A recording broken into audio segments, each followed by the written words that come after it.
Chest pain వస్తే అది gas problem అనుకొని నెగ్లెక్ట్ చేస్తున్నారా? అది మీ జీవితంలో చేసే పెద్ద తప్పు కావచ్చు. హలో, నేను మీ డాక్టర్ మోనికా.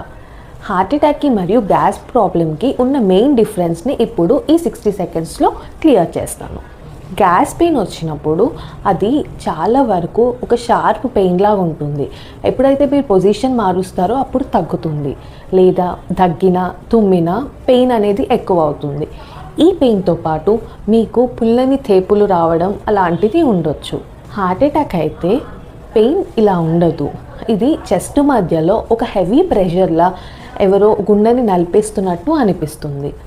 ఈ నొప్పి మీ ఎడమ చేతి వైపు, మీ దవడ వైపు రేడియేట్ అవుతూ ఉంటుంది. విపరీతమైన చెమటలు మరియు ఆయాసంగా ఉంటుంది. వెంటనే హాస్పిటల్కి వెళ్ళండి. ఈ ఇన్ఫర్మేషన్ ఒక ప్రాణాన్ని కాపాడొచ్చు. వెంటనే మీ ఫ్యామిలీ గ్రూప్స్లో షేర్ చేయండి.